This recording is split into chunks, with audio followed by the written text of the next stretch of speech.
Fala pessoal, tudo certinho? Eu espero que sim. Sejam bem-vindos a mais um vídeo do nosso canal. E o tema do nosso vídeo hoje é ressonância ou estrutura de ressonância. Você sabe o que é ressonância? Não se preocupa, porque eu espero que depois do vídeo de hoje, depois de assistir todo esse vídeo, você consiga responder isso ao final. Sabe por quê? A ressonância, já começando aqui, a ressonância, ela é uma forma de representar as ligações quando apenas uma estrutura de Lewis não é capaz disso. Ué, mas a estrutura de Lewis não é a representação das ligações entre os átomos? É, mas, gente, às vezes apenas uma forma de representar não é possível. Ah, mas eu não tô conseguindo entender. Calma, que eu separei um exemplo para você conseguir entender melhor isso. Beleza, gente? Então, ó, presta atenção, se liga aí no nosso vídeo de hoje. Bom, então o primeiro passo aqui, eu vou determinar a estrutura de Lewis do ozônio.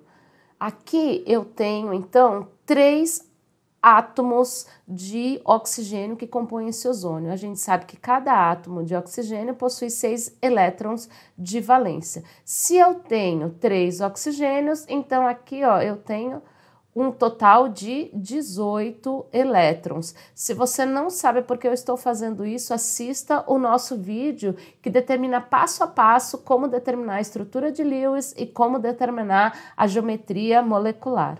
Então, se eu determino aqui 18 elétrons, eu vou determinar agora o número de pares. Isso aqui, então, para determinar o número de pares, eu vou dividir por 2. Então, eu tenho 9 pares de elétrons. Se eu tenho 9 pares de elétrons, vou colocar, então, um átomo central, que aqui, como eu só tenho 3 oxigênios, então são oxigênios que eu vou colocar como átomo central e como átomos periféricos.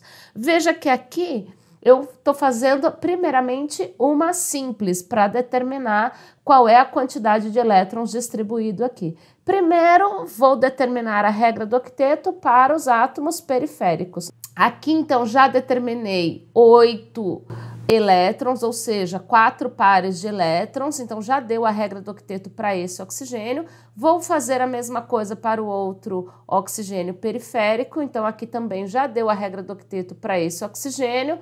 E falta apenas um par de elétrons, porque eu coloquei 4 aqui mais 4 aqui, 8 pares. Então, esse último par eu vou colocar aqui no átomo central.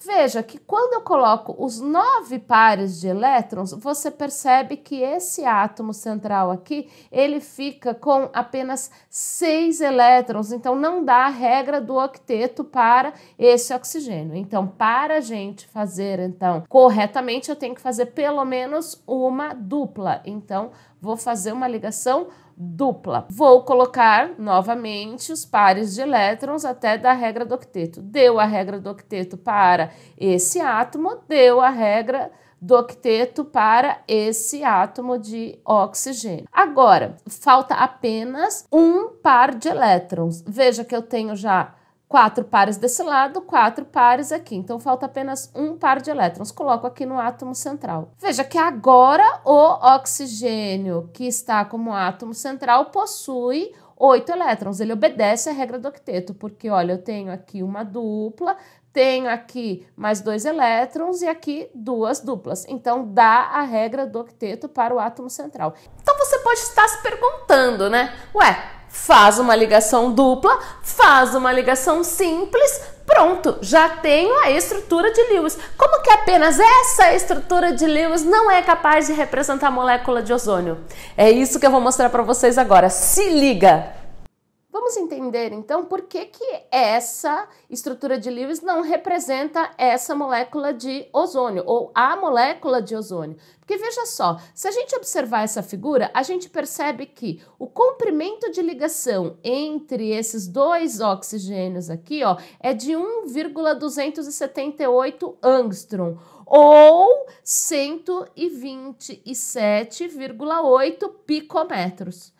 Assim como o comprimento de ligação entre esses outros 2 oxigênios também é de 1,278 angstrom ou 127,8 picometros.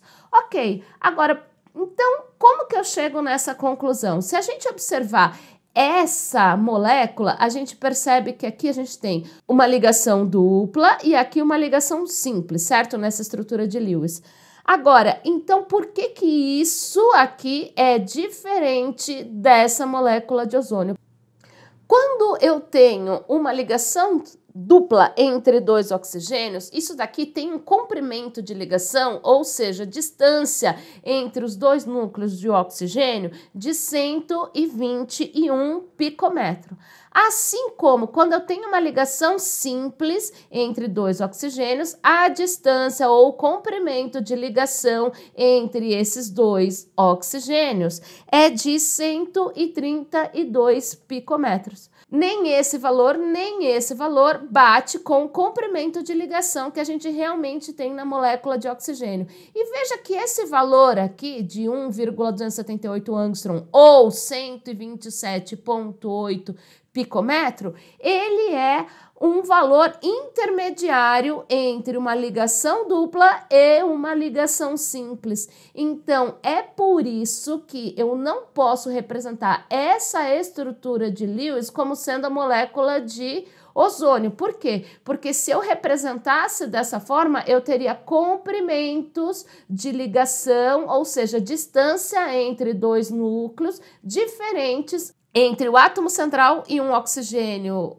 periférico e o átomo central e outro oxigênio periférico. Então, eu não posso representar essa estrutura de Lewis como sendo a molécula de ozônio.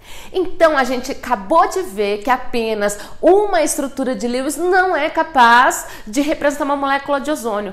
Por isso, Linus Pauling, isso mesmo, foi Linus Pauling que propôs essa lei da ressonância. Vamos ver como que a gente então representa uma molécula quando a gente percebe que apenas uma estrutura de Lewis não é suficiente? Então se liga só, presta atenção aí e aproveita a pausa, hein, gente? Se está aprendendo, se está curtindo, não esquece de dar seu like, se inscrever no canal e ativar o sininho da notificação para ficar sabendo dos próximos vídeos. Aliás, a gente já tem uma playlist aí que fala sobre ligações e forças intermoleculares, que tem vários vídeos sobre geometria molecular, que tem vários vídeos sobre estrutura de Lewis. Então, se você tem dúvidas aí após esse vídeo, não esquece, assiste lá os nossos vídeos sobre esse assunto. Beleza, gente? Combinadinho? Então se liga só que a gente já tá acabando. Presta atenção aí. Bom, como a gente já viu, então essa é a molécula de ozônio, certo? Então se a gente representar a ligação dupla para um dos átomos periféricos ou a ligação dupla entre o átomo central para outro átomo periférico, não é correto, certo? Porque essa distância entre o átomo central e o átomo periférico é exatamente a mesma. Então, a gente precisa representar uma estrutura de ressonância dessa forma. Ou seja, nenhuma dessas estruturas, ela descreve corretamente essa molécula. Em vez disso, a estrutura verdadeira, ela é um híbrido dessas duas estruturas. Ou seja, como se fosse uma mistura entre essas duas estruturas, certo?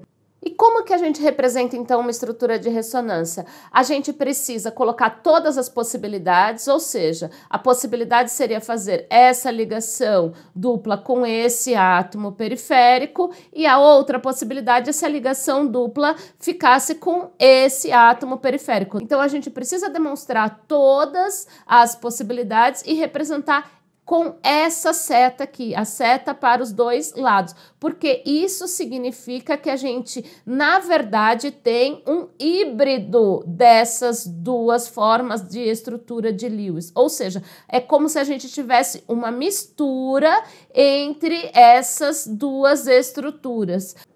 Ou seja, eu tenho a energia dessa segunda ligação, que forma a ligação dupla, dividida igualmente entre os dois oxigênios periféricos. Então, muitas vezes, você encontra essa representação com linhas tracejadas para os dois lados, porque essa ligação aqui, na prática, a energia envolvida nela é dividida entre os dois átomos periféricos, o que faz com que eles mantenham o mesmo comprimento de ligação.